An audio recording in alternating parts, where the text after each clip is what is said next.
चुनौतियों को बनाएं उत्कर्ष की सीढ़ी। जीवन की परिभाषाएं कई हो सकती हैं, जिनमें से एक है चुनौतियों का सामना करते हुए इन्हें उत्कर्ष की पीढ़ी बनाना।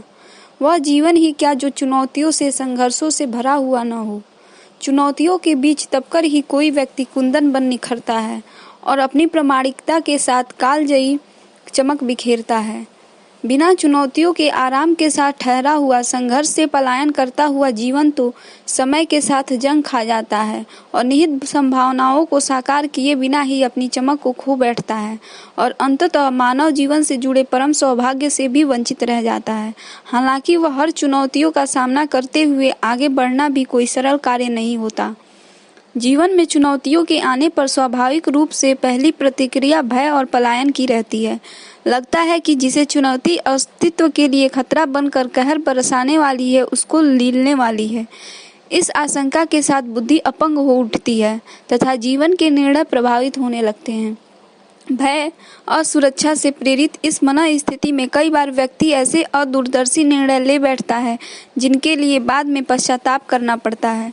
व्यक्ति स्वयं अपनी गरिमापूर्ण स्थिति से गिरता अनुभव करता है और मानव जीवन लघुता, हीनता एवं अशक्तता के बोध से क्लांत हो जाता है।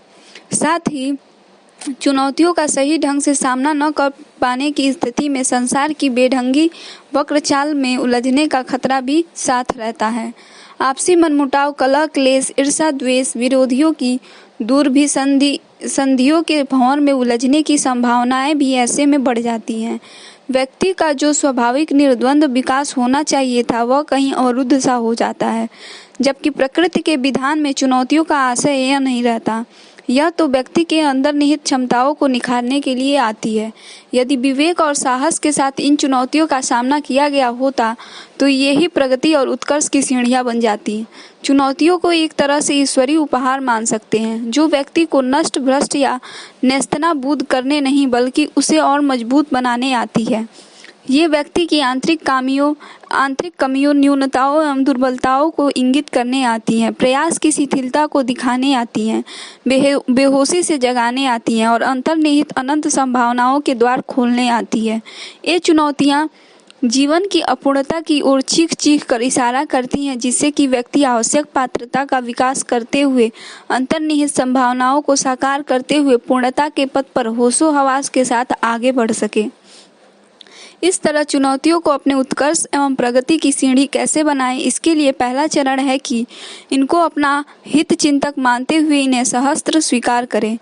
इनके साथ जुड़े भय और शंका के दुर्बल भाव का सामना करें। फिर इनमें निहित आवश्यक संदेश को समझें और इस संदेश को ठोस कार्य योजना में बदलें और आवश्यक योग्यता और पात्रता को विकसित करते हुए अभीष्ट लक्ष्य की ओर आगे बढ़ें। इस संदर्भ में चुनौतियों का स्वीकार करने का साहस रखना एक महत्वपूर्ण चरण होता है।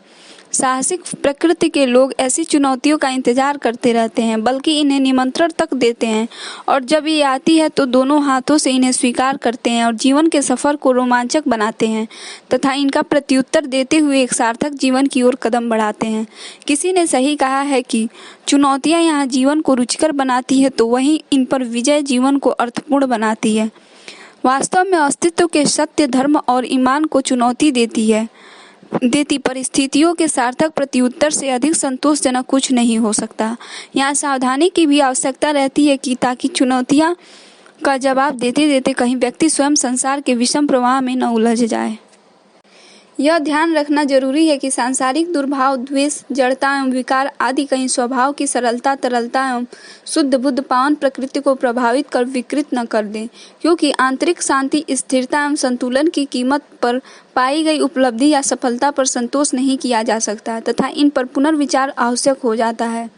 इसके लिए जीवन के समग्र विकास के राजमार्ग को समझने व धर्म मार्ग से च्युत हुए बिना धैर्यपूर्वक मंजिल तक पहुंचने का जज्बा धारण करना अभिष्ट रहता है।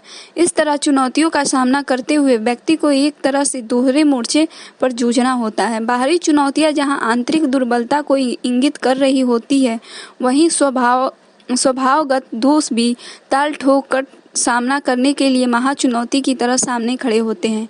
इंद्रियों की विषयासक्ति, मन की सुख लालसा, आंतरिक राग द्वेष, अहंता एवं संस्कारगत दुर्बलताएं जीवन के संघर्ष को विकट बना रहे होते हैं। ऐसे में व्यक्ति को दोहरे स्तर पर चुनौतियों से जूझना होता है।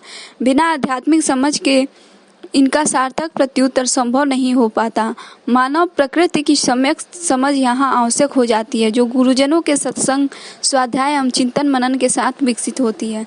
आध्यात्मिक जीवन दृष्टि के साथ जीवन की ब्रह्मांतर चुनौतियों के प्रत्युत्तर सरल हो जाते हैं। चुनौतियों का सामना व उनको पार करते हुए यह ध्यान रखना पड़ता है कि हमारे कदम सत्य पर अडिग हैं, धर्म से युक्त हैं और शिव भाव से जुड़े हैं।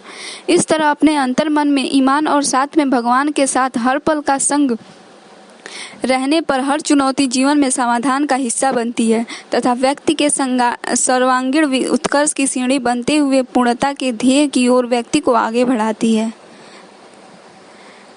एक बार की बात है, ऋषि मंडल बैठा हुआ था। वर्तमान युग में आसन विभीषिकाओं पर चर्चा चल रही थी।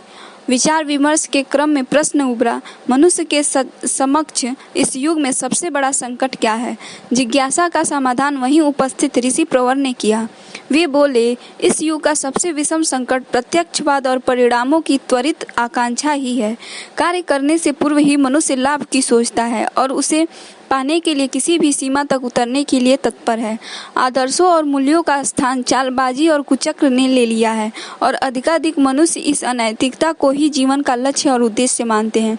इतना ही होता तो भी सहन किया जा सकता था, पर प्रत्यक्षवाद ने शरीर और विलास वैभव को प्राथमिकता दे दी है। जो दिखे वही सच माना जाए तो आत्मा व परमात्मा के अस्तित्व पर कोई क्यों विश्वास करे? सत्य, धर्म एवं न्याय के पथ पर चलने का कौन साहस दिखाए? सबकी जिज्ञासा का समाधान हुआ एवं ऋषिगण ने संकल्प लिया कि उनकी तप की ऊर्जा मनुष्य में सात्विकता का बोध जगाएगी एवं सुदुर्लभ इस नर तन को यूं ही नष्ट न होने दिया जाएगा। धन्यवाद।